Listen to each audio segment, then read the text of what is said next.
Savez-vous ce que c'est que de rentrer chez soi, après une journée éreintante au marché, les sacs lourds à la main, et de tomber sur la scène la plus répugnante et inimaginable de votre vie?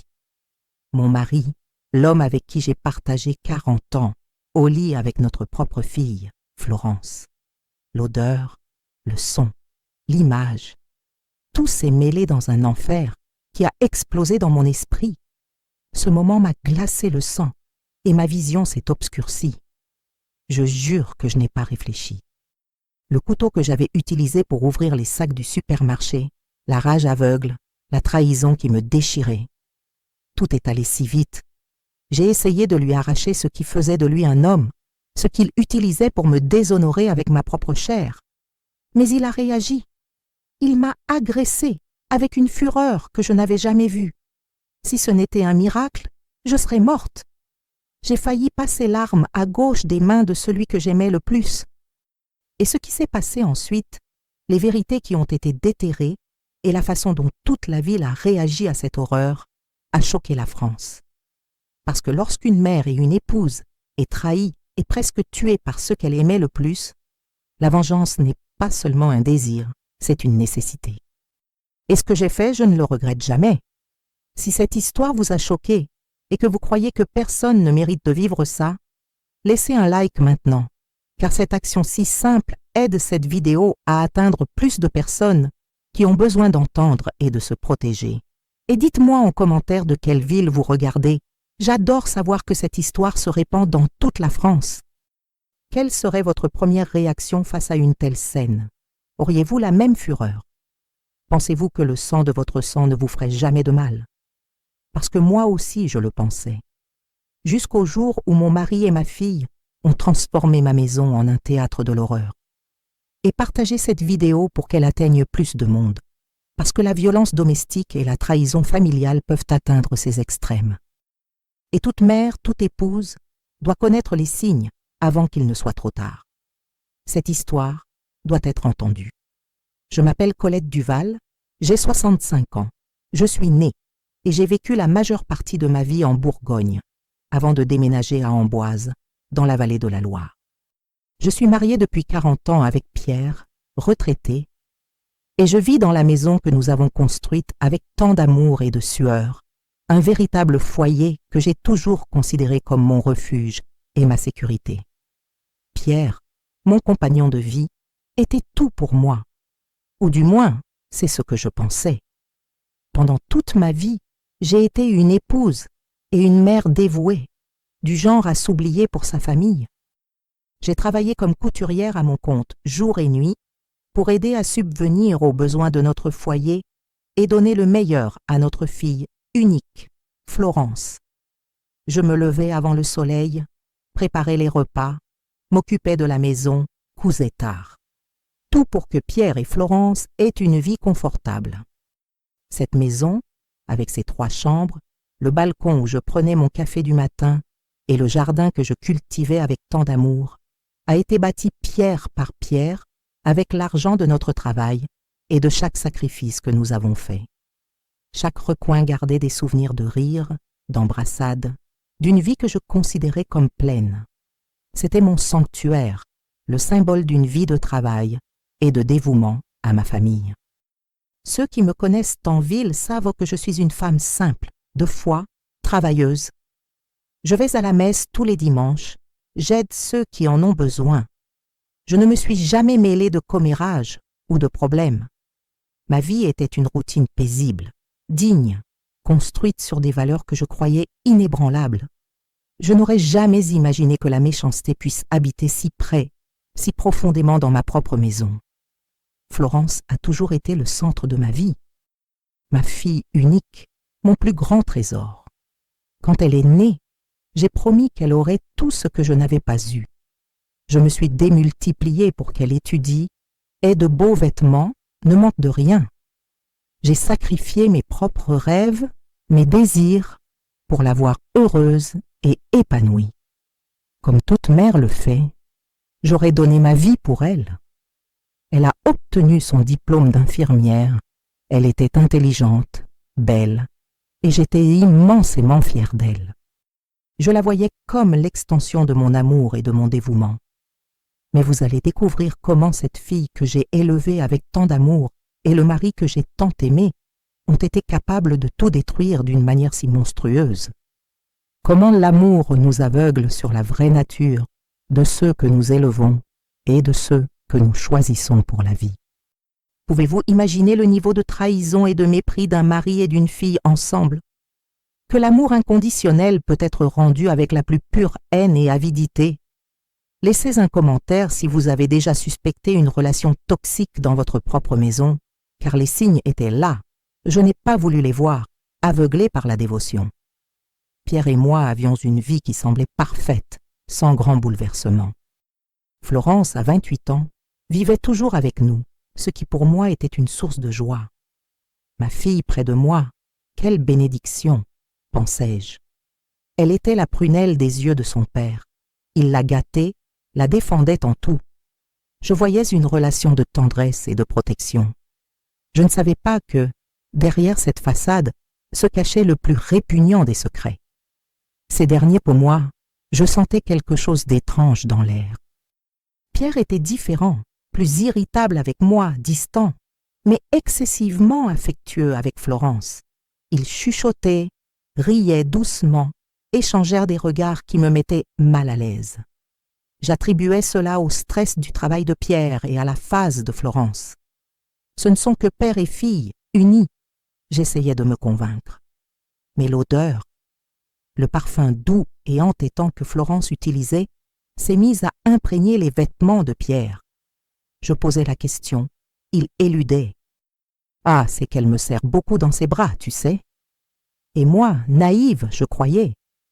Ces nuits passées hors de la maison, soi-disant travaillant tard, sont devenues fréquentes. C'étaient des mensonges que j'avalais, nourris par mon aveuglement et mon amour. C'était un mardi, un jour comme les autres. Je suis allée au marché tôt pour profiter des promotions, laissant Pierre et Florence à la maison. Les sacs étaient panés lourds et j'avais hâte d'arriver et de me reposer. Quand j'ai tourné la clé dans la serrure, un bruit étrange est venu de la chambre conjugale. Des gémissements, des rires étouffés. Mon cœur, qui battait déjà fort à cause de l'effort, s'est emballé de peur. Des larmes de sueur coulaient sur mon visage, tandis que je marchais vers la chambre, essayant de comprendre ce qui se passait. La porte était entr'ouverte, et la scène que j'ai vue, cette image a gelé mon âme et a déchiré mon cœur en millions de morceaux. Pierre, mon mari, dans notre lit, avec Florence, ma fille. Ils m'ont regardé. Il n'y avait pas de honte dans leurs yeux, juste une surprise passagère, suivie d'un cynisme glaçant. Florence, sans même se couvrir correctement, m'a lancé un sourire moqueur. Pierre, avec un regard de dédain, n'a même pas bougé. L'air me manqua. Le monde tournait. Je n'étais pas seulement trahie, j'étais méprisée, humiliée dans ma propre maison par ceux que j'aimais le plus. « Ce n'est pas ce que tu penses, maman. » Florence a essayé de dire, mais sa voix semblait venir de l'enfer. « Ce n'est pas ce que je pense. Qu'est-ce que c'est alors, Florence? Une pièce de théâtre dans ma chambre? Toi et ton père ?» Ma voix était un cri, mêlé de douleur et de révolte. Tout mon corps tremblait, ma vision brouillée par les larmes de fureur. Si vous ressentez la douleur et la rage de cette mère trahie de manière si cruelle, laissez un like maintenant, car cette histoire doit être entendue par plus de femmes. Et dites-moi en commentaire, quelle serait votre réaction immédiate face à une telle scène? Je veux vraiment connaître votre opinion. La rage m'a submergée comme une vague déferlante. Je ne voyais plus Pierre, ni Florence. Je voyais deux démons, deux créatures écœurantes qui avaient profané mon foyer et ma vie. L'odeur de sexe et de trahison était insupportable, suffocante. Mon esprit s'est vidé de tout, ne laissant qu'une impulsion primitive, la douleur et le désir de riposter. Mes mains tenaient encore le couteau de cuisine que j'avais utilisé pour couper la ficelle des sacs de marché. C'était un simple couteau à pain, mais à ce moment-là, il a semblé être la seule arme capable d'exprimer ce que je ressentais. Son poids dans ma main était le poids de 40 ans de dévouement jetés à la poubelle. d'un amour détruit, d'une vie volée. J'ai avancé vers Pierre, le couteau au poing. Espèce de salaud, tu vas me le payer. Tu vas payer pour cette trahison avec ta propre fille. Mes yeux brûlaient. Je ne visais pas le cœur. Je ne voulais pas la mort. Je voulais mutiler. Je voulais lui enlever ce qui faisait de lui un homme, ce qu'il utilisait pour me déshonorer avec ma propre chair. Je voulais couper ce qui le liait à cette abomination. Florence a crié, un cri aigu de peur, pas de remords. Pierre, pris par surprise, s'est défendu comme un animal. La force d'un homme plus grand et plus jeune s'est heurtée à la fureur d'une femme blessée. Il m'a poussé violemment et le couteau a glissé de mes mains, tombant au sol avec un bruit sourd. Il m'a saisi par les bras avec une force brutale, me projetant contre le mur. Ma tête a heurté avec un son creux. J'ai ressenti une douleur atroce, un vertige qui m'a fait voir des étoiles. Mais la rage ne m'abandonnait pas. « Lâche-moi, monstre, je vais te tuer !» Pierre ne m'a pas lâché. Il m'a traîné hors de la chambre, à travers le salon, jusqu'à la cuisine. J'essayais de lutter, de me débattre, mais mon corps de 65 ans n'était pas de taille face à sa fureur.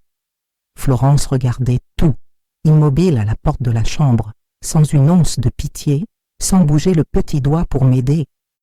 Pierre m'a jeté par terre dans la cuisine, à côté des sacs de marché encore intacts. « Tu es folle, Colette, complètement folle. Tu n'es qu'une vieille hystérique. » Ces mots étaient d'eau comme des coups de poing. Une humiliation finale. Il s'est baissé, a ramassé le couteau qui était tombé et me l'a pointé. « Tu voulais me couper, n'est-ce pas? Eh bien, je vais t'apprendre à ne pas te mêler de mes affaires. » J'ai senti le froid de la lame sur mon cou. Mes yeux se sont écarquillés. Il allait me tuer. Pendant un instant, je l'ai souhaité, que la mort emporte cette douleur insupportable. Mais ensuite, l'image de mes autres enfants, de mes petits-enfants, est apparue dans mon esprit. Je ne pouvais pas mourir là, de cette façon, des mains d'un monstre. Vous voulez savoir comment j'ai survécu à cette nuit d'horreur? Comment une femme de 65 ans, agressée et menacée de mort par son propre mari, a réussi à se relever de cet abîme? Je vais vous raconter, mais dites-moi en commentaire, pensez-vous qu'un acte de folie dû à la douleur puisse justifier une agression? Laissez votre opinion. La lame froide sur mon cou, le regard de haine pure dans les yeux de Pierre. Je savais que j'étais au bord de la mort. À cet instant, je n'ai pas eu peur, mais une clarté effrayante. Je ne pouvais pas mourir, pas pour eux. Ma vie valait plus que la haine d'un traître et l'indifférence d'une fille. J'ai rassemblé les dernières forces qu'il me restait. Mon esprit, qui était auparavant vide de fureur, travaillait maintenant à 1000 à l'heure. J'avais besoin d'une distraction, une seconde, juste une seconde pour m'échapper. Mes yeux ont balayé la cuisine désespérément. J'ai vu l'égouttoir à vaisselle, la casserole sur la cuisinière, les fruits dans la corbeille à fruits. D'un mouvement inattendu, j'ai utilisé mes jambes pour donner un coup de pied dans la jambe de Pierre. Il a chancelé, pris par surprise. C'était suffisant. Avec un cri, je me suis libérée de lui et j'ai couru vers la porte de la cuisine. Je devais juste sortir, fuir cette maison qui était devenue mon propre enfer. Pierre m'a poursuivi, furieux. J'ai traversé le salon, trébuchant sur mes propres jambes, avec lui sur mes talons. La porte d'entrée était entr'ouverte, comme je l'avais laissée en rentrant du marché. C'était ma seule chance. Avec un dernier effort, je me suis jetée dehors, tombant à genoux sur le trottoir. Il est sorti après moi, le couteau toujours à la main, les yeux injectés de rage. « Reviens ici, vieille salope, personne ne te croira. » Mais il était déjà trop tard. Ma voisine, Madame Leclerc, qui arrosait les plantes de son jardin, a vu la Staine. Son cri appelant à l'aide a résonné dans la rue. « Pierre, qu'est-ce que tu fais? Lâche ce couteau! Au secours! Que quelqu'un m'aide !» Madame Leclerc était une femme forte, de foi, et elle n'avait pas peur. Son cri a alerté d'autres voisins qui ont commencé à apparaître aux fenêtres et au portail. Pierre, se rendant compte qu'il était vu, a hésité. Il a jeté le couteau loin, dans la rue, et s'est retiré à l'intérieur de la maison, fermant la porte avec force. Florence, qui était restée choquée à la porte de la chambre, s'est également cachée. Madame Leclerc a couru vers moi, m'aidant à me relever. Mon visage était ensanglanté, ma tête me lançait, tout mon corps me faisait mal. « Colette, pour l'amour de Dieu, qu'est-ce qui s'est passé ?» Je pleurais de manière incontrôlable, les larmes se mêlant au sang et à la saleté. Florence. J'arrivais à peine à parler. Le choc était immense. Madame Leclerc m'a serré fort dans ses bras, tandis que d'autres voisins s'approchaient, choqués par la scène. Si vous avez ressenti le désespoir de cette fuite et l'importance d'avoir un voisin ami, laissez un like maintenant, car cette attitude vaut de l'or en période de danger. Et partagez pour que les gens voient que la solidarité est essentielle en période de terreur. Parce que ce qui s'est passé ensuite allait tout changer. J'ai été emmenée chez Madame Leclerc, tandis que les voisins appelèrent la police et une ambulance. Mon corps tremblait de manière incontrôlable, mais l'adrénaline me maintenait encore debout. Les policiers sont arrivés en quelques minutes, suivis par l'équipe de santé. J'ai été examinée sur place, assise sur le canapé de ma voisine. La douleur de l'agression était physique et de l'âme.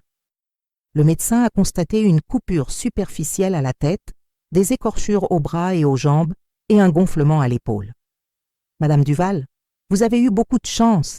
Cela aurait pu être bien pire. » De la chance? Je venais d'être trahie et presque tuée par mon mari et ma fille, mais j'étais vivante. C'était un début. Le commissaire, un homme sérieux au regard fatigué, m'a écouté attentivement. « Madame Duval, vous devez les dénoncer. C'est une tentative de meurtre et de graves violences domestiques. Nous avons des témoins. » L'idée de dénoncer Pierre et Florence, d'exposer la honte à toute la ville, me terrifiait. Mais Madame Leclerc m'a encouragée. « Colette, n'aie pas peur. Ils ne peuvent pas te faire ça. Toute la ville est avec toi. Personne ne te jugera, seulement eux. » J'ai respiré profondément et j'ai décidé. Assez de souffrir en silence. Ce n'était plus ma maison et il n'était plus ma famille. J'allais me battre pour la justice, à ma manière. La police est entrée dans ma maison, maintenant une scène de crime. Pierre et Florence ont été emmenés au commissariat. J'ai su plus tard que Florence avait essayé de pleurer et de se faire passer pour une victime, mais Pierre l'a fait taire. « Ne dis rien, Florence, c'est une folle. » Au commissariat, j'ai fait ma déposition. Les mots sortaient avec difficulté. Mais chacun d'eux était un poids que je retirais de mes épaules. J'ai raconté la trahison, le couteau, l'agression. Le regard de Florence, complice de toute l'horreur. Mon histoire a été enregistrée et l'enquête a commencé. Je suis retournée chez Madame Leclerc. L'appartement, pour l'instant, était scellé pour expertise. Je n'avais nulle part où aller. Mes autres enfants vivaient loin, dans d'autres régions, et je ne voulais pas les accabler avec cette tragédie. Mais Madame Leclerc et la communauté ont agi. En quelques heures, un réseau de soutien s'est formé. Des voisins apportèrent de la nourriture, des vêtements, des mots de réconfort. « Madame Duval, vous n'êtes pas seule. Comptez sur nous. » J'ai senti la chaleur humaine que Pierre et Florence m'avaient refusée. J'ai compris que ma famille n'était pas seulement de sang, mais de cœur. Et ils allaient m'aider à me relever. Les jours suivants, la ville bouillonnait de la nouvelle. On ne parlait de rien d'autre. La femme de Pierre, la fille de Colette, la trahison, le couteau, l'agression. La honte était publique, mais ce n'était pas la mienne. C'était la leur. Pierre et Florence ont été libérés du commissariat, faute de flagrant délit pour l'agression elle-même, mais avec une convocation pour témoigner et une enquête en cours. Ils sont retournés dans mon appartement. L'idée qu'ils étaient là, dans ma maison, vivant la vie qui aurait dû être la mienne, me rongeait. Mais j'étais en sécurité chez Madame Leclerc. C'est là que, au milieu du chaos, j'ai commencé à élaborer mon plan. Un plan qui n'impliquerait pas un grand tribunal, ni des émissions de télévision, mais qui frapperait Pierre et Florence, là où cela faisait le plus mal, leur réputation et le futur qu'ils voulaient pour eux-mêmes. J'ai commencé à discuter avec Maître Nicolas, un jeune avocat recommandé par Madame Leclerc, qui travaillait pour une ONG d'aide aux femmes victimes de violences. Il m'a expliqué mes droits concernant l'appartement, la pension à laquelle j'aurais droit et la possibilité d'une ordonnance de restriction. Madame Duval, vous avez droit à tout cela, et plus encore, vous avez la sympathie de la ville. L'opinion publique est en votre faveur. Je ne voulais pas d'argent, je voulais la justice. Je voulais qu'ils sachent que je ne serai pas réduite au silence, que je ne serai pas oubliée. Ma vengeance ne serait pas un coup de couteau, mais la vérité. Et la façon dont je la délivrerais serait aussi dévastatrice que ce qu'ils m'avaient fait. J'ai décidé que je ne quitterais pas la ville, que je ne fuirais pas comme un rat. Je resterais, et ce seraient eux qui vivraient avec la honte, les regards de mépris, la condamnation silencieuse d'une communauté. Ceci est l'introduction de mon histoire.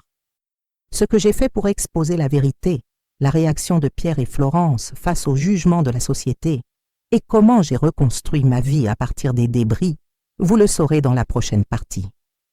Si vous êtes arrivé jusqu'ici, laissez un like maintenant pour montrer que vous soutenez cette histoire de force et de dépassement. Et partagez cette vidéo pour qu'elle touche plus de femmes, plus de familles, parce que la force d'une femme blessée peut renverser des géants. Cette histoire doit être racontée. Rendez-vous à la prochaine partie de mon histoire, où la vengeance se manifeste sous sa forme la plus pure et la plus douloureuse pour eux. Vous avez vu comment j'ai échappé aux mains de mon mari, Pierre, et de ma fille, Florence. Mais voulez-vous savoir ce qui s'est passé quand la vérité a commencé à se répandre à Amboise? Comment Pierre et Florence ont réagi quand la ville entière leur a tourné le dos? Et surtout, voulez-vous savoir quel a été mon plan pour qu'ils paient pour chaque humiliation, sans que j'aie besoin d'un tribunal ou de la télévision? Car ce que j'ai fait pour exposer la vérité a été si dévastateur que cela a détruit leur vie de l'intérieur. Pierre et Florence pensaient que personne ne me croirait, que je n'étais qu'une vieille hystérique. Mais quand la communauté s'est unie et que la vérité a commencé à être chuchotée à chaque coin de rue, dans chaque épicerie, à chaque messe du dimanche, alors ils ont compris que la réputation est la plus grande des prisons et que ma vengeance serait lente, douloureuse et très publique. Si vous voulez savoir comment une femme trahie et agressée s'est relevée et a renversé la situation contre ses agresseurs, laissez un like maintenant.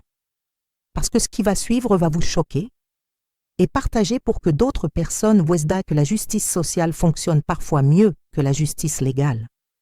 Dites-moi en commentaire, pensez-vous que le jugement de la communauté puisse être plus lourd qu'une sentence judiciaire?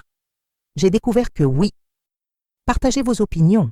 Je veux savoir ce que vous pensez de la force du peuple. La nouvelle de l'agression et de la trahison s'est répandue à Amboise comme une traînée de poudre. Il n'y avait pas de journaux ni de radio, mais le bouche à oreille était plus rapide et implacable. Moi, allongé sur le lit de Madame Leclerc, le corps endolori et l'âme en miettes, je sentais chaque regard de pitié et chaque murmure de révolte.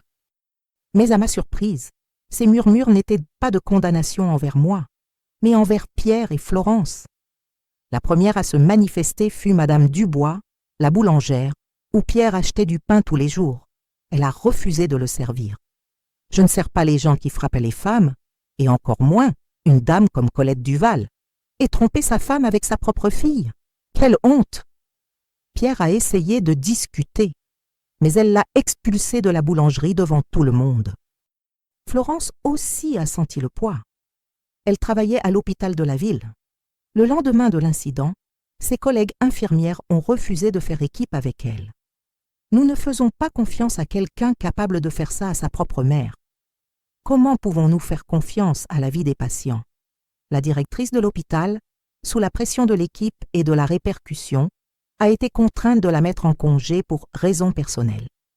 Pierre, qui était auparavant respecté pour être un homme de famille, a commencé à être évité. Au bar, personne ne l'appelait plus pour jouer au domino. À l'église, le père Antoine, qui le complimentait toujours, a fait un sermon sur l'importance de la fidélité et du respect des aînés, le regardant directement. Pierre a tenté de sortir au milieu de la messe, mais les regards l'ont cloué à sa chaise. Florence, quant à elle, tentait de se défendre. Elle appelait des amis, pleurait, disait que j'étais folle, que j'avais tout inventé. Mais Madame Leclerc, avec la force de la communauté, a commencé à partager ma version. Les photos de mes blessures, la déposition que j'ai faite à la police et le courage d'autres voisines qui avaient vu Pierre me traîner hors de la maison. Le mensonge de Florence ne tenait pas. Le plus ironique était de voir Pierre et Florence prisonniers à l'intérieur de ma propre maison. Ils ne pouvaient pas sortir sans être la cible de regards de mépris, de chuchotis, de portes closes. Amboise, une petite ville où tout le monde se connaît, est devenue le théâtre de leur honte. La maison qu'ils voulaient pour eux est devenue leur prison. C'étaient eux les parias, pas moi. Moi, chez Madame Leclerc, je sentais la douleur de l'agression, mais aussi une force grandissante. Je n'avais pas besoin d'un verdict judiciaire. Le jugement de la communauté était plus efficace, plus humiliant.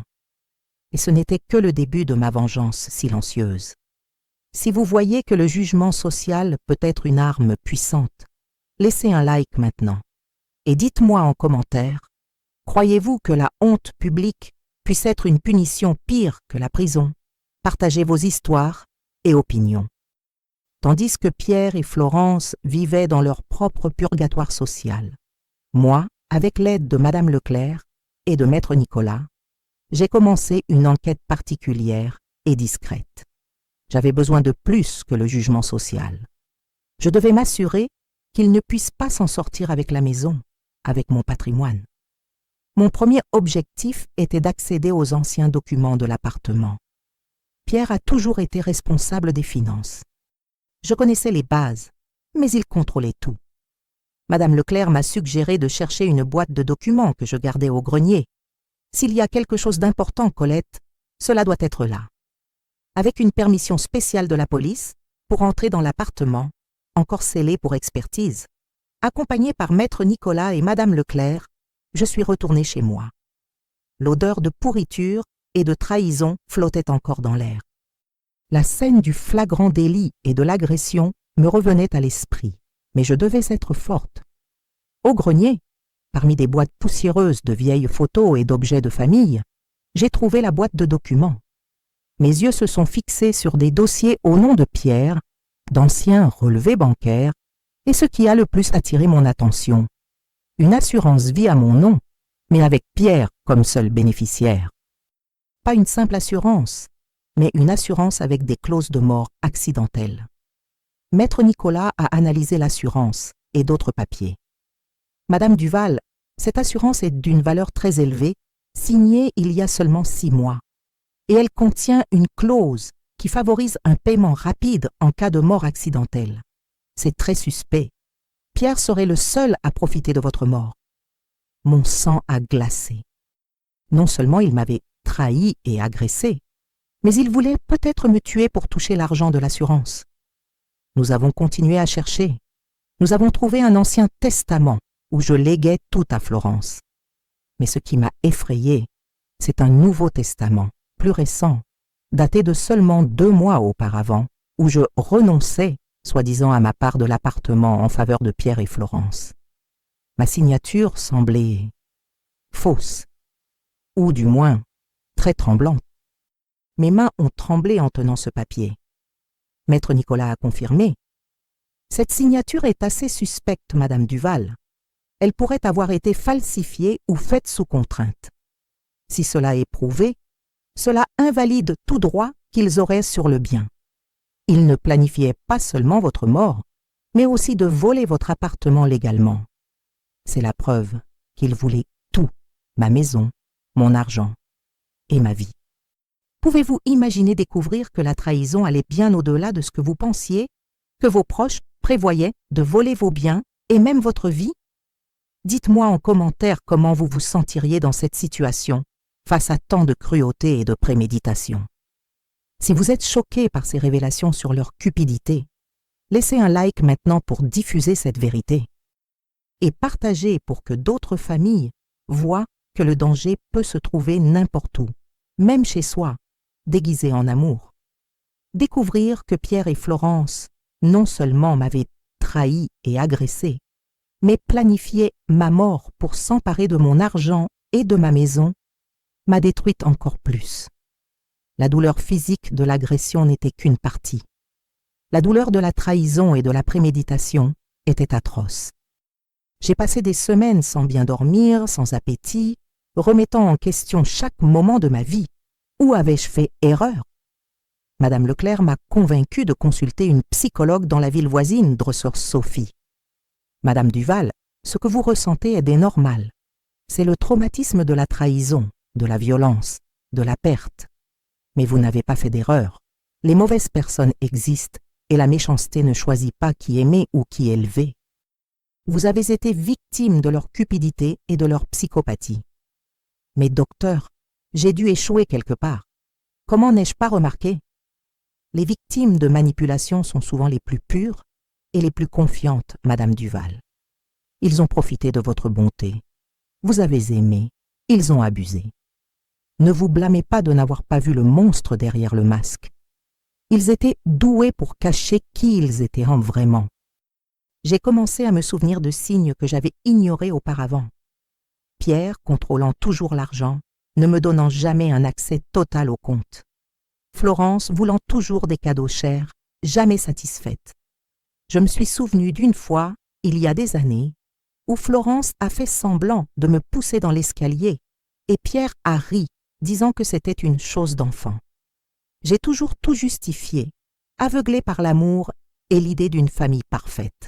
« Maman, quand vas-tu mourir pour que j'aie tes bagues ?» C'était une phrase de Florence, dite à l'adolescence, que j'avais considérée comme une blague de mauvais goût. Maintenant, cela sonnait comme une répétition, une prémonition de la cupidité qui la rongeait. Je riais, mais elle ne riait jamais en retour. La psychologue m'a expliqué: les personnes de ce profil manipulent les liens familiaux pour obtenir ce qu'elles veulent. Lorsque vous êtes devenu un obstacle, lorsqu'ils ont voulu votre maison et votre assurance vie sans attendre, vous êtes devenu une cible. Ils ne vous aimaient pas, Madame Duval. Ils vous utilisaient, et l'amour que vous leur avez donné n'a pas été rendu, il a juste été exploité. J'ai compris que tous les « je t'aime », toutes les tendresses de Pierre, tous les mamans, ma meilleure amie de Florence, étaient une imposture. Ils ne m'avaient jamais aimé vraiment. Ils ne m'ont utilisé que tant que j'étais utile, tant que j'étais le pont vers ce qu'ils voulaient vraiment. Ma maison, mon argent, ma vie. La douleur de cette découverte était plus profonde que n'importe quelle agression physique. Si vous comprenez la douleur de découvrir que la personne que vous aimez le plus ne vous a jamais vraiment aimé, laissez un like maintenant. Parce que cette découverte fait plus mal que n'importe quel coup de poignard dans la poitrine. Et partagez pour que plus de gens voient bon cette vérité. Avec les preuves en main, l'assurance vie suspecte, le testament avec la fausse signature, les relevés bancaires de mouvements étranges, Maître Nicolas m'a expliqué la marche à suivre. Madame Duval, nous pouvons annuler le testament, annuler l'hypothèque de l'appartement et même les accuser d'escroquerie et de tentative de meurtre. Mais vous ne voulez pas de procès public, n'est-ce pas? Je ne voulais pas du cirque. Je ne voulais pas l'exposition de mon intimité dans un tribunal, ni ma douleur télévisée. Ma vengeance serait autre. Ce serait la destruction de leur vie sociale et de leur réputation, ici même à Amboise. Je voulais qu'ils vivent la honte qu'ils m'avaient causée. Avec l'aide de Maître Nicolas, nous avons élaboré un plan discret. Premièrement, il déposerait une demande d'annulation de ce testament frauduleux et notifierait la banque des mouvements suspects. Ce ne serait pas un processus rapide, mais les biens seraient bloqués, les empêchant de vendre ou d'hypothéquer l'appartement. Deuxièmement, et c'était la partie de ma vengeance que j'attendais le plus, j'irais personnellement raconter la vérité aux personnes les plus importantes de leur vie, celles qui les considéraient comme une famille exemplaire. Ce ne serait pas un simple commérage, ce serait le témoignage d'une victime, avec des preuves. Je commencerai par la famille de Pierre. Ils étaient respectés en ville. S'ils apprenaient la trahison, l'agression et les plans pour me tout prendre, La réputation de Pierre serait ruinée à jamais. Ma belle-sœur, Marie, qui m'avait toujours traité avec tendresse, serait la première à le savoir. Elle m'a beaucoup aidée et je savais qu'elle me soutiendrait. Ensuite, les amis de Pierre, ceux avec qui il jouait aux cartes et se vantait d'avoir une épouse dévouée, et les amis de Florence, les collègues de travail de l'hôpital. Ils devaient savoir que la fille exemplaire était en réalité une traîtresse et la complice d'une quasi-tentative de meurtre. Mon arme ne serait pas le couteau, mais la vérité nue et crue, et la scène ne serait pas un tribunal, mais les rues d'Amboise, les maisons des voisins, les tables des cafés, les couloirs de l'hôpital. Le jugement serait celui de la société, et la sentence serait la honte publique et l'isolement social. Je voulais qu'ils vivent avec le regard de mépris de chaque personne qu'ils croiseraient dans la rue. Pendant ce temps, j'ai commencé à me renforcer. La psychologue Dreher-Sophie m'aidait à gérer le traumatisme. J'ai repris la couture, non par nécessité, mais par plaisir. J'ai commencé à donner des cours de couture pour les dames de l'Église, retrouvant ma valeur et construisant un nouveau réseau de soutien. Je me reconstruisais, tandis que, sans le savoir, serait détruit par ma vérité. La police continuait d'enquêter sur l'agression. Pierre et Florence ont été appelés plusieurs fois pour déposer. Moi, accompagné par maître Nicolas, je faisais de même. Pierre avait toujours la même histoire, que j'étais une folle, que j'avais tout inventé pour me venger. Florence, en pleurant, disait qu'elle ne se souvenait de rien ou qu'elle était sous le choc.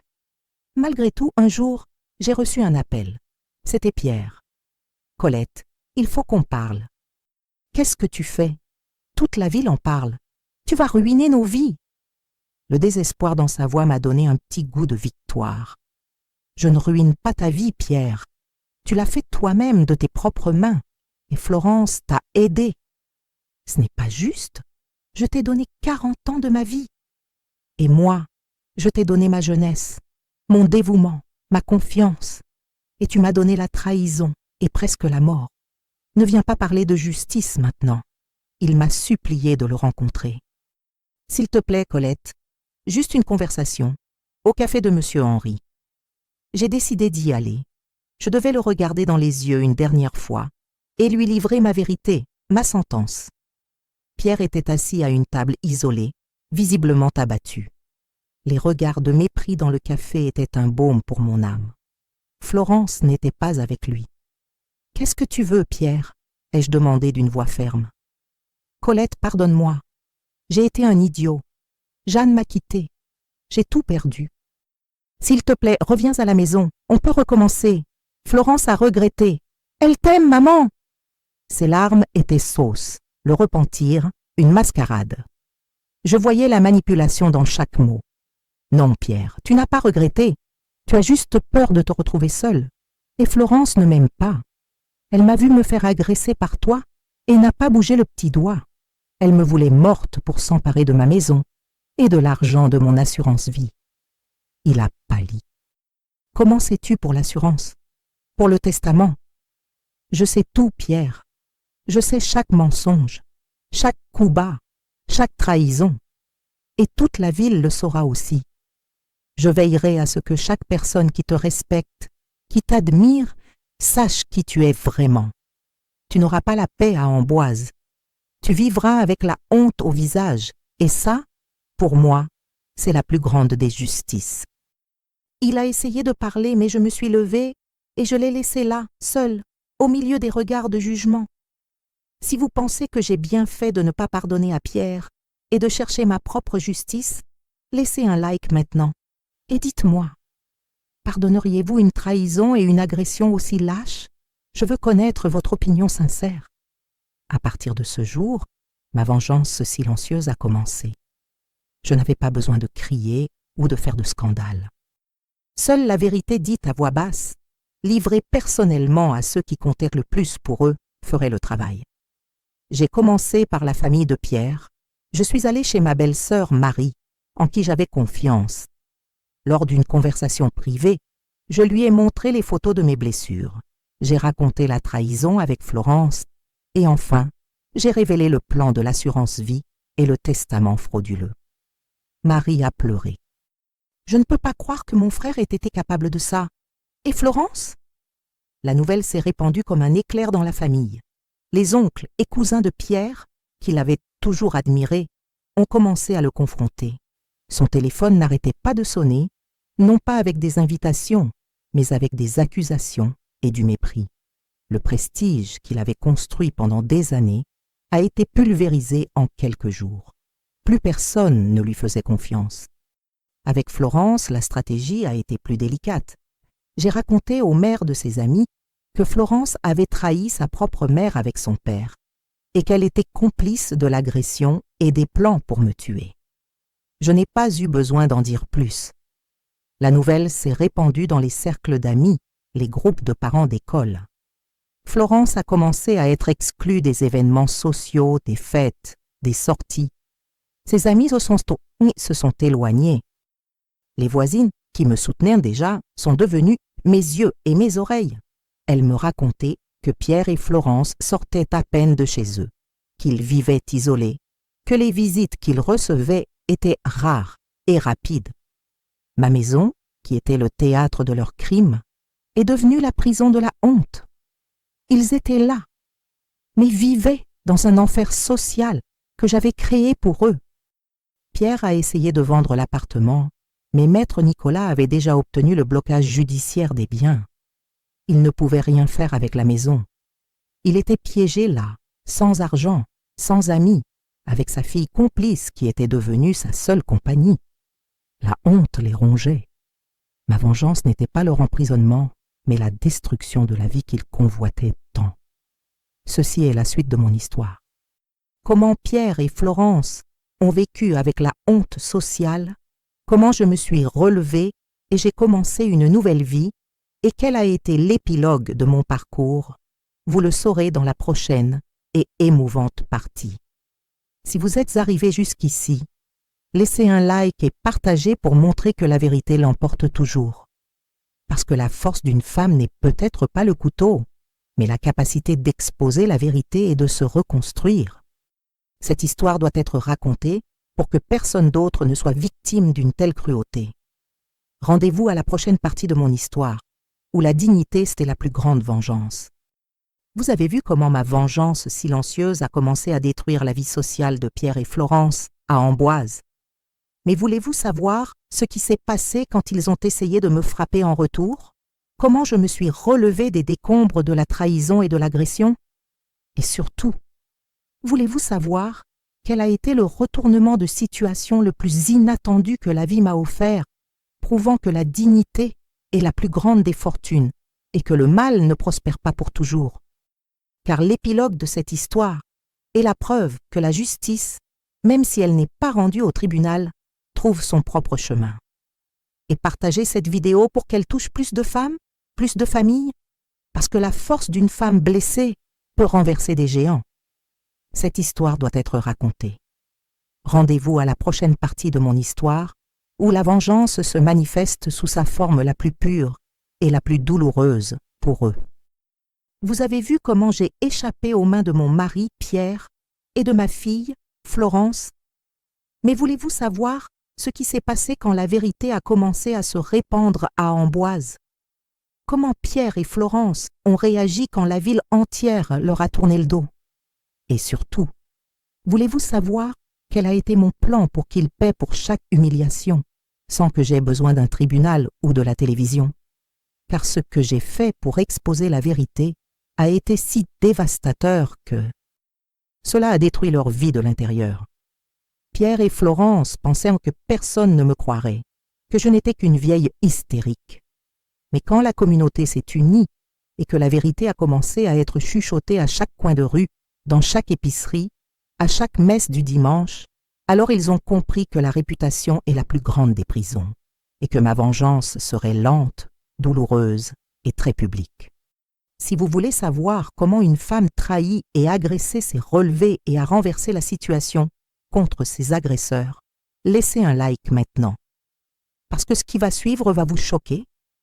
Et partagez pour que d'autres personnes voient que la justice sociale fonctionne parfois mieux que la justice légale. Dites-moi en commentaire, pensez-vous que le jugement de la communauté puisse être plus lourd qu'une sentence judiciaire? J'ai découvert que oui. Partagez vos opinions. Je veux savoir ce que vous pensez de la force du peuple. La nouvelle de l'agression et de la trahison s'est répandue à Amboise comme une traînée de poudre. Il n'y avait pas de journaux ni de radio, mais le bouche à oreille était plus rapide et implacable. Moi, allongé sur le lit de Madame Leclerc, le corps endolori et l'âme en miettes, je sentais chaque regard de pitié et chaque murmure de révolte. Mais à ma surprise, ces murmures n'étaient pas de condamnation envers moi, mais envers Pierre et Florence. La première à se manifester fut Madame Dubois, la boulangère, où Pierre achetait du pain tous les jours. Elle a refusé de le servir. Je ne sers pas les gens qui frappent les femmes, et encore moins une dame comme Colette Duval. Et tromper sa femme avec sa propre fille, quelle honte! Pierre a essayé de discuter, mais elle l'a expulsé de la boulangerie devant tout le monde. Florence aussi a senti le poids. Elle travaillait à l'hôpital de la ville. Le lendemain de l'incident, ses collègues infirmières ont refusé de faire équipe avec elle. Nous ne faisons pas confiance à quelqu'un capable de faire ça à sa propre mère. Comment pouvons-nous faire confiance à la vie des patients? La directrice de l'hôpital, sous la pression de l'équipe et de la répercussion, a été contrainte de la mettre en congé pour raisons personnelles. Pierre, qui était auparavant respecté pour être un homme de famille, a commencé à être évité. Au bar, personne ne l'appelait plus pour jouer au domino. À l'église, le père Antoine, qui le complimentait toujours, a fait un sermon sur l'importance de la fidélité et du respect des aînés, regardant directement vers lui. Pierre a tenté de sortir au milieu de la messe, mais les regards l'ont cloué à sa chaise. Florence, quant à elle, tentait de se défendre. Elle appelait des amis, pleurait, disait que j'étais folle, que j'avais tout inventé. Mais Madame Leclerc, avec la force de la communauté, a commencé à partager ma version. Les photos de mes blessures, la déposition que j'ai faite à la police et le courage d'autres voisines qui avaient vu Pierre me traîner hors de la maison. Le mensonge de Florence ne tenait pas. Le plus ironique était de voir Pierre et Florence prisonniers à l'intérieur de ma propre maison. Ils ne pouvaient pas sortir sans être la cible de regards de mépris, de chuchotis, de portes closes. Amboise, une petite ville où tout le monde se connaît, est devenue le théâtre de leur honte. La maison qu'ils voulaient pour eux est devenue leur prison. C'étaient eux les parias, pas moi. Moi, chez Madame Leclerc, je sentais la douleur de l'agression, mais aussi une force grandissante. Je n'avais pas besoin d'un verdict judiciaire. Le jugement de la communauté était plus efficace, plus humiliant. Et ce n'était que le début de ma vengeance silencieuse. Si vous voyez que le jugement social peut être une arme puissante, laissez un like maintenant. Et dites-moi en commentaire, croyez-vous que la honte publique puisse être une punition pire que la prison? Partagez vos histoires et opinions. Tandis que Pierre et Florence vivaient dans leur propre purgatoire social, moi, avec l'aide de Madame Leclerc et de Maître Nicolas, j'ai commencé une enquête particulière et discrète. J'avais besoin de plus que le jugement social. Je devais m'assurer qu'ils ne puissent pas s'en sortir avec la maison, avec mon patrimoine. Mon premier objectif était d'accéder aux anciens documents de l'appartement. Pierre a toujours été responsable des finances. Je connaissais les bases, mais il contrôlait tout. Madame Leclerc m'a suggéré de chercher une boîte de documents que je gardais au grenier. S'il y a quelque chose d'important, Colette, cela doit être là. Avec une permission spéciale de la police pour entrer dans l'appartement, encore scellé pour expertise. Accompagné par Maître Nicolas et Madame Leclerc, je suis retournée chez moi. L'odeur de pourriture et de trahison flottait encore dans l'air. La scène du flagrant délit et de l'agression me revenait à l'esprit, mais je devais être forte. Au grenier, parmi des boîtes poussiéreuses de vieilles photos et d'objets de famille, j'ai trouvé la boîte de documents. Mes yeux se sont fixés sur des dossiers au nom de Pierre, d'anciens relevés bancaires, et ce qui a le plus attiré mon attention, une assurance vie à mon nom, mais avec Pierre comme seul bénéficiaire. Pas une simple assurance, mais une assurance avec des clauses de mort accidentelles. Maître Nicolas a analysé l'assurance et d'autres papiers. Madame Duval, cette assurance est d'une valeur très élevée, signée il y a seulement 6 mois, et elle contient une clause qui favorise un paiement rapide en cas de mort accidentelle. C'est très suspect. Pierre serait le seul à profiter de votre mort. Mon sang a glacé. Non seulement il m'avait trahi et agressé, mais il voulait peut-être me tuer pour toucher l'argent de l'assurance. Nous avons continué à chercher. Nous avons trouvé un ancien testament où je léguais tout à Florence. Mais ce qui m'a effrayé, c'est un nouveau testament, plus récent, daté de seulement 2 mois auparavant, où je renonçais, soi-disant à ma part de l'appartement en faveur de Pierre et Florence. Ma signature semblait fausse, ou du moins très tremblante. Mes mains ont tremblé en tenant ce papier. Maître Nicolas a confirmé. Cette signature est assez suspecte, Madame Duval. Elle pourrait avoir été falsifiée ou faite sous contrainte. Si cela est prouvé, cela invalide tout droit qu'ils auraient sur le bien. Ils ne planifiaient pas seulement votre mort, mais aussi de voler votre appartement légalement. C'est la preuve qu'ils voulaient tout, ma maison, mon argent et ma vie.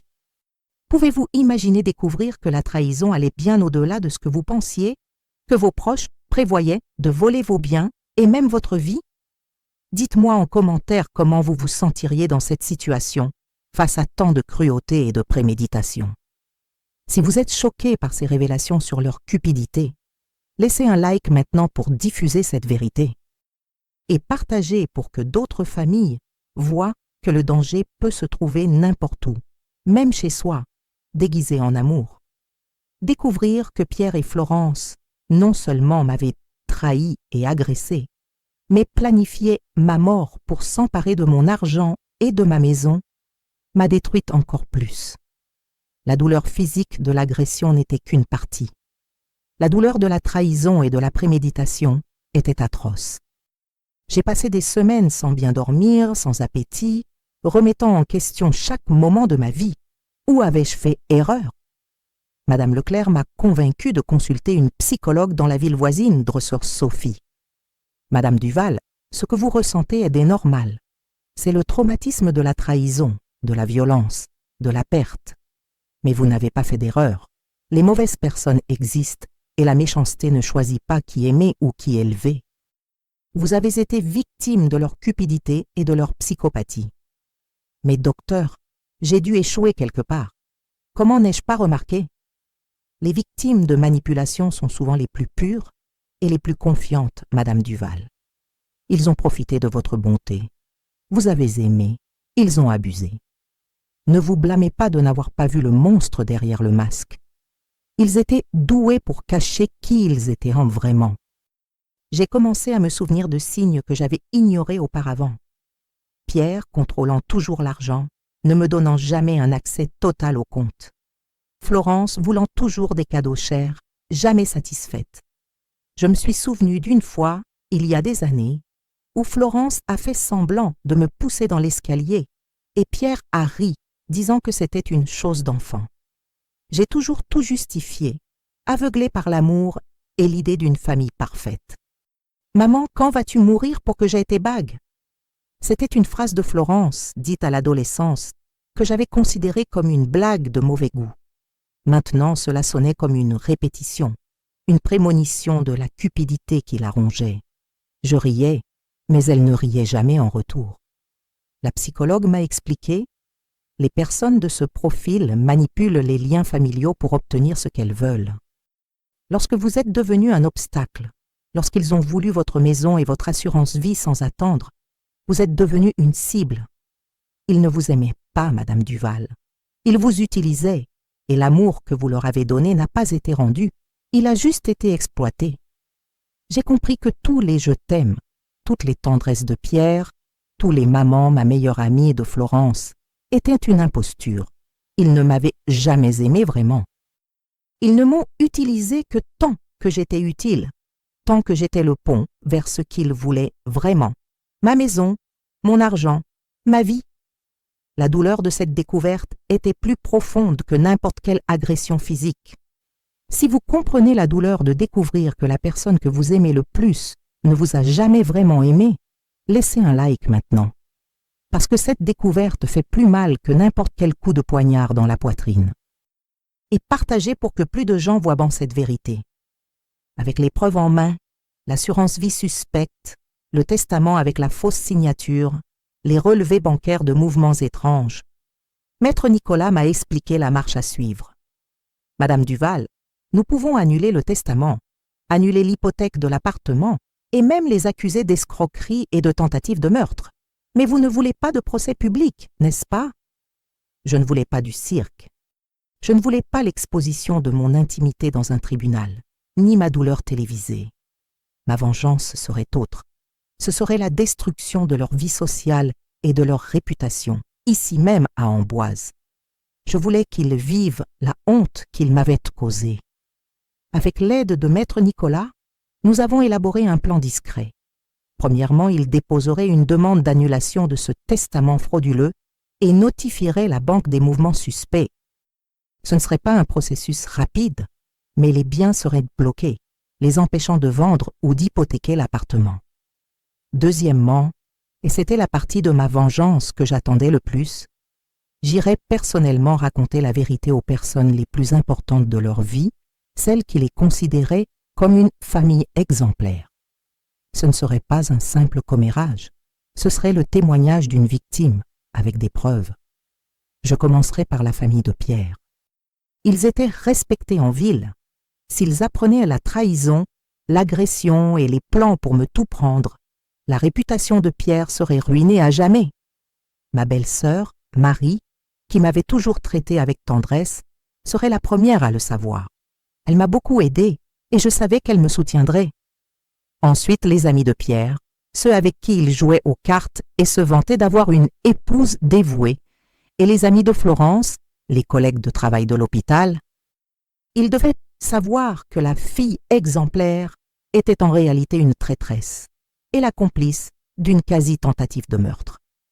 Mon arme ne serait pas le couteau, mais la vérité nue et crue, et la scène ne serait pas un tribunal, mais les rues d'Amboise, les maisons des voisins, les tables des cafés, les couloirs de l'hôpital.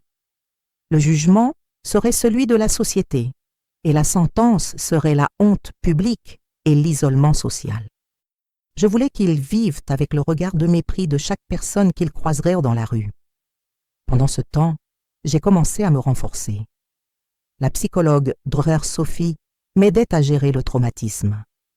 J'ai repris la couture, non par nécessité, mais par plaisir. J'ai commencé à donner des cours de couture pour les dames de l'Église, retrouvant ma valeur et construisant un nouveau réseau de soutien. Je me reconstruisais, tandis que, sans le savoir, seraient détruits par ma vérité. La police continuait d'enquêter sur l'agression. Pierre et Florence ont été appelés plusieurs fois pour déposer. Moi, accompagné par Maître Nicolas, je faisais de même. Pierre avait toujours la même histoire, que j'étais une folle, que j'avais tout inventé pour me venger. Florence, en pleurant, disait qu'elle ne se souvenait de rien ou qu'elle était sous le choc. Malgré tout, un jour, j'ai reçu un appel. C'était Pierre. « Colette, il faut qu'on parle. »« Qu'est-ce que tu fais? Toute la ville en parle. Tu vas ruiner nos vies. » Le désespoir dans sa voix m'a donné un petit goût de victoire. « Je ne ruine pas ta vie, Pierre. Tu l'as fait toi-même de tes propres mains. Et Florence t'a aidé. Ce n'est pas juste. Je t'ai donné 40 ans de ma vie. Et moi, je t'ai donné ma jeunesse, mon dévouement, ma confiance. Et tu m'as donné la trahison et presque la mort. Ne viens pas parler de justice maintenant. Il m'a supplié de le rencontrer. S'il te plaît, Colette, juste une conversation, au café de Monsieur Henri. J'ai décidé d'y aller. Je devais le regarder dans les yeux une dernière fois et lui livrer ma vérité, ma sentence. Pierre était assis à une table isolée, visiblement abattu. Les regards de mépris dans le café étaient un baume pour mon âme. Florence n'était pas avec lui. « Qu'est-ce que tu veux, Pierre ?» ai-je demandé d'une voix ferme. « Colette, pardonne-moi. J'ai été un idiot. Jeanne m'a quittée. J'ai tout perdu. S'il te plaît, reviens à la maison. On peut recommencer. Florence a regretté. Elle t'aime, maman. Ses larmes étaient sausses, le repentir, une mascarade. Je voyais la manipulation dans chaque mot. Non, Pierre, tu n'as pas regretté. Tu as juste peur de te retrouver seule. Et Florence ne m'aime pas. Elle m'a vu me faire agresser par toi et n'a pas bougé le petit doigt. Elle me voulait morte pour s'emparer de ma maison et de l'argent de mon assurance vie. Il a pâli. Comment sais-tu pour l'assurance? Pour le testament? Je sais tout, Pierre. Je sais chaque mensonge, chaque coup bas, chaque trahison. Et toute la ville le saura aussi. Je veillerai à ce que chaque personne qui te respecte, qui t'admire, sache qui tu es vraiment. Tu n'auras pas la paix à Amboise. Tu vivras avec la honte au visage. Et ça, pour moi, c'est la plus grande des justices. Il a essayé de parler, mais je me suis levée et je l'ai laissé là, seul, au milieu des regards de jugement. Si vous pensez que j'ai bien fait de ne pas pardonner à Pierre et de chercher ma propre justice, laissez un like maintenant et dites-moi, pardonneriez-vous une trahison et une agression aussi lâches? Je veux connaître votre opinion sincère. À partir de ce jour, ma vengeance silencieuse a commencé. Je n'avais pas besoin de crier ou de faire de scandale. Seule la vérité dite à voix basse, livrée personnellement à ceux qui comptaient le plus pour eux, ferait le travail. J'ai commencé par la famille de Pierre. Je suis allée chez ma belle-sœur Marie, en qui j'avais confiance. Lors d'une conversation privée, je lui ai montré les photos de mes blessures. J'ai raconté la trahison avec Florence et enfin, j'ai révélé le plan de l'assurance vie et le testament frauduleux. Marie a pleuré. Je ne peux pas croire que mon frère ait été capable de ça. Et Florence? La nouvelle s'est répandue comme un éclair dans la famille. Les oncles et cousins de Pierre, qui l'avaient toujours admiré, ont commencé à le confronter. Son téléphone n'arrêtait pas de sonner, non pas avec des invitations, mais avec des accusations et du mépris. Le prestige qu'il avait construit pendant des années a été pulvérisé en quelques jours. Plus personne ne lui faisait confiance. Avec Florence, la stratégie a été plus délicate. J'ai raconté au maire de ses amis que Florence avait trahi sa propre mère avec son père et qu'elle était complice de l'agression et des plans pour me tuer. Je n'ai pas eu besoin d'en dire plus. La nouvelle s'est répandue dans les cercles d'amis, les groupes de parents d'école. Florence a commencé à être exclue des événements sociaux, des fêtes, des sorties. Ses amis se sont éloignés. Les voisines, qui me soutenaient déjà, sont devenues mes yeux et mes oreilles. Elles me racontaient que Pierre et Florence sortaient à peine de chez eux, qu'ils vivaient isolés, que les visites qu'ils recevaient étaient rares et rapides. Ma maison, qui était le théâtre de leurs crimes, est devenue la prison de la honte. Ils étaient là, mais vivaient dans un enfer social que j'avais créé pour eux. Pierre a essayé de vendre l'appartement, mais maître Nicolas avait déjà obtenu le blocage judiciaire des biens. Il ne pouvait rien faire avec la maison. Il était piégé là, sans argent, sans amis, avec sa fille complice qui était devenue sa seule compagnie. La honte les rongeait. Ma vengeance n'était pas leur emprisonnement, mais la destruction de la vie qu'ils convoitaient tant. Ceci est la suite de mon histoire. Comment Pierre et Florence ont vécu avec la honte sociale, comment je me suis relevée et j'ai commencé une nouvelle vie, et quel a été l'épilogue de mon parcours, vous le saurez dans la prochaine et émouvante partie. Si vous êtes arrivé jusqu'ici, laissez un like et partagez pour montrer que la vérité l'emporte toujours. Parce que la force d'une femme n'est peut-être pas le couteau, mais la capacité d'exposer la vérité et de se reconstruire. Cette histoire doit être racontée pour que personne d'autre ne soit victime d'une telle cruauté. Rendez-vous à la prochaine partie de mon histoire, où la dignité c'était la plus grande vengeance. Vous avez vu comment ma vengeance silencieuse a commencé à détruire la vie sociale de Pierre et Florence à Amboise. Mais voulez-vous savoir ce qui s'est passé quand ils ont essayé de me frapper en retour? Comment je me suis relevée des décombres de la trahison et de l'agression? Et surtout, voulez-vous savoir quel a été le retournement de situation le plus inattendu que la vie m'a offert, prouvant que la dignité est la plus grande des fortunes et que le mal ne prospère pas pour toujours. Car l'épilogue de cette histoire est la preuve que la justice, même si elle n'est pas rendue au tribunal, trouve son propre chemin. Pour la première fois en 40 ans, j'étais aux commandes de ma propre vie. Chaque décision était la mienne, chaque pas, une victoire. La dignité qu'ils avaient tenté de me voler, je l'avais reconquise, et elle était ma plus grande fortune. J'étais une femme libre, corps et âme, et cette liberté n'avait pas de prix. Si ma reconstruction vous a inspiré et que vous croyez que la dignité était la plus grande des richesses, laissez un like maintenant. Et dites-moi en commentaire, que feriez-vous pour reconquérir votre liberté et votre paix après une grande perte? Mon histoire, qui n'a pas fini devant les tribunaux ou à la télévision, est devenue un puissant murmure à Amboise et dans toutes les villes voisines. De bouche à oreille, le courage de Colette Duval, qui a survécu à la trahison de son mari et de sa fille, et qui s'est relevée avec tant de dignité, s'est répandu comme une légende vivante. J'étais la preuve qu'il est possible de se relever, peu importe à quel point on est tombé bas. J'ai commencé à être sollicitée par des assistantes sociales et des psychologues de la région. Elles m'amenaient des femmes en situation de violence domestique ou qui avaient été abandonnées et trahies. « Madame Duval, pourriez-vous parler avec elle?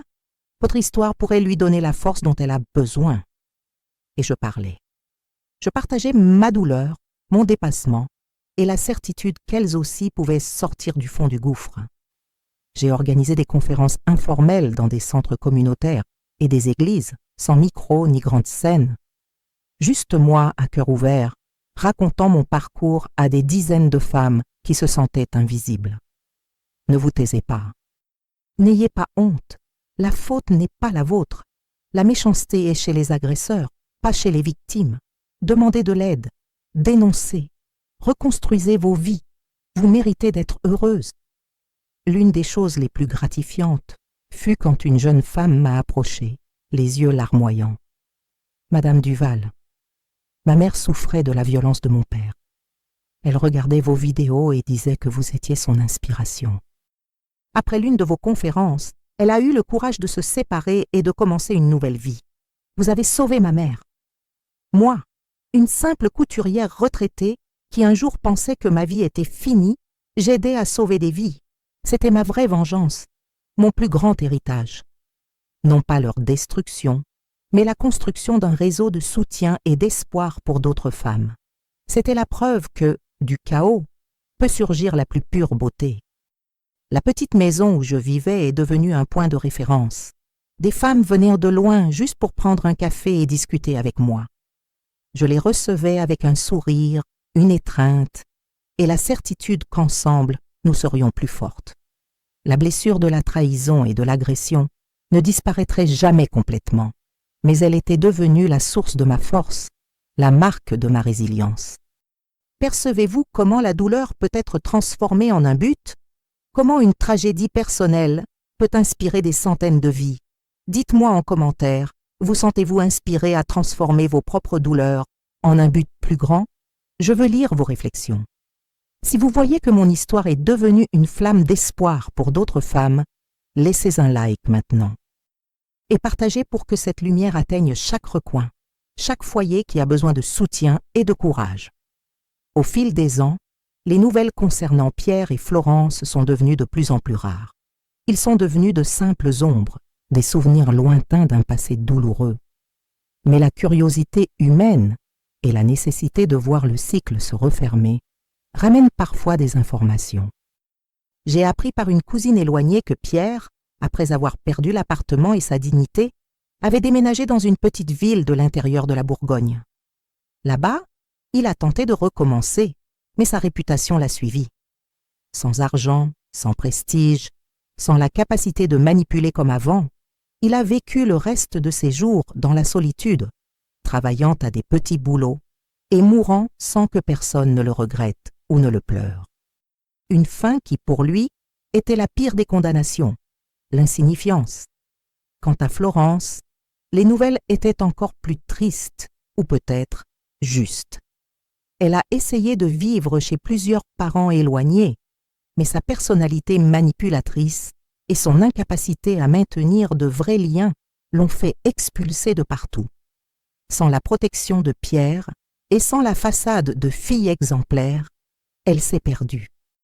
J'ai appris qu'elle a rencontré des problèmes d'addiction, a vécu dans différentes villes, fuyant toujours sa propre ombre.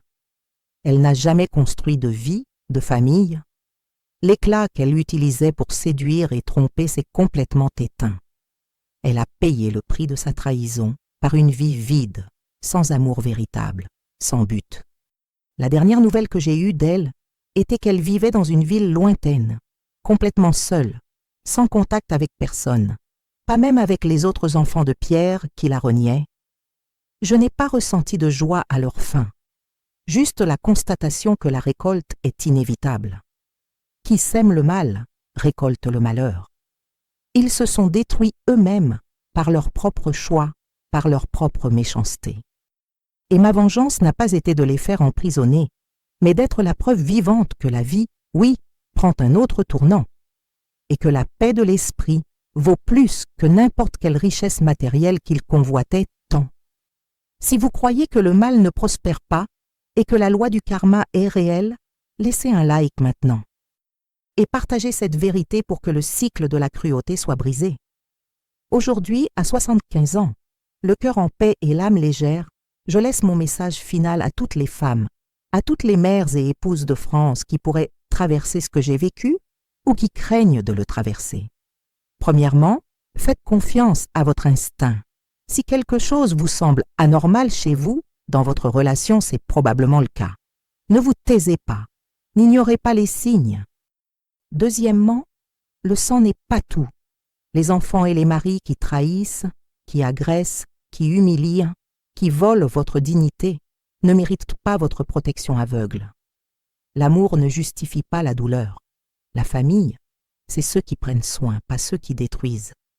Troisièmement, n'ayez pas honte de vous battre pour vous. Vous n'êtes pas responsable de la méchanceté de l'autre. Vous avez été des victimes. Demandez de l'aide, cherchez du soutien, racontez votre histoire. Votre voix est votre plus grande arme et elle peut sauver d'autres vies. Quatrièmement, construisez votre indépendance, qu'elle soit financière, émotionnelle ou sociale. Ayez vos propres rêves, vos propres projets. Une femme qui a un but est une femme puissante. Personne ne pourra vous enlever ce que vous avez construit de vos propres mains et de vos propres efforts. Cinquièmement, cultivez votre réseau de soutien. Voisins, amis, parents de cœur. La violence domestique prospère dans le silence et l'isolement. Brisez le silence avant qu'il ne soit trop tard. Trouvez votre Madame Leclerc, votre communauté. Pour les enfants qui écoutent, respectez vos parents. Honorez ceux qui vous ont donné la vie et tant d'amour. L'héritage n'est pas un droit incontestable. C'est la reconnaissance d'un lien d'affection véritable. La cupidité détruit, l'amour construit. Pour la société, faites attention aux personnes âgées autour de vous. Un voisin isolé, un parent qui semble avoir peur, une personne qui se tait trop. Votre dénonciation, votre soutien, votre regard attentif peuvent sauver des vies. N'attendez pas une tragédie pour agir. Mon histoire s'achève ici, mais mon combat continue à travers chaque femme qui s'inspire et se relève. Tant qu'il y aura une femme qui souffre en silence, je serai là, avec ma voix et mon histoire, pour dire « Vous n'êtes pas seule, vous êtes forte, vous allez vous en sortir ». Pierre et Florence ont tenté de me détruire, de m'effacer, de tout me prendre. Mais ils ont échoué misérablement. Aujourd'hui, je suis ici, à Amboise, à 75 ans, vivant ma vie en paix, entourée d'amour véritable, d'amis fidèles et d'un but qui me pousse chaque jour. Son couteau m'a coupé, mais ne m'a pas tué. Leur trahison m'a déchiré, mais ne m'a pas arrêté. Je me suis relevée des débris, plus forte, plus sage, plus résiliente. Et la plus grande vengeance, j'ai découvert, ce n'est pas la chute de l'autre, mais sa propre ascension. C'est votre bonheur, votre dignité, votre paix d'esprit. Mon histoire est la preuve que la vie offre toujours une seconde chance et qu'elle vaut la peine d'être combattue, quoi qu'il en coûte. Je ne regrette rien de ce que j'ai fait pour survivre et me relever, et je ne le regretterai jamais. Si cette histoire vous a profondément touché et que vous croyez en la force de la persévérance féminine, laissez un like maintenant et partagez pour que plus de gens voient que l'espoir existe et que la dignité l'emporte toujours. Je suis Colette Duval. Je ne suis pas une victime, je suis une survivante, une femme qui a trouvé la force là où elle pensait qu'il n'y avait que désespoir, une mère qui a été trahie, une épouse qui a été agressée, mais qui a refusé d'être détruite. Mon histoire n'est pas un conte de fées, c'est la réalité nue et crue de la méchanceté et de la résilience humaine. C'est un témoignage que la vie peut vous abattre, mais votre capacité à vous relever est ce qui vous définit. Que ce récit soit un phare pour ceux qui sont perdus dans l'obscurité. Que ce soit un cri d'alerte pour ceux qui ont besoin de voir les signes. Et que ce soit une étreinte pour ceux qui ont besoin de force pour se battre et recommencer. Merci pour chaque minute que vous avez consacrée à écouter mon histoire. Mon but, maintenant, est qu'elle inspire la vôtre et que vous, comme moi, puissiez un jour dire « J'ai surmonté, j'ai vaincu ». Et je ne regrette rien de ce que j'ai fait pour être heureuse. À la prochaine histoire, où la vie continue de nous montrer que nous sommes plus forts que nous ne l'imaginons.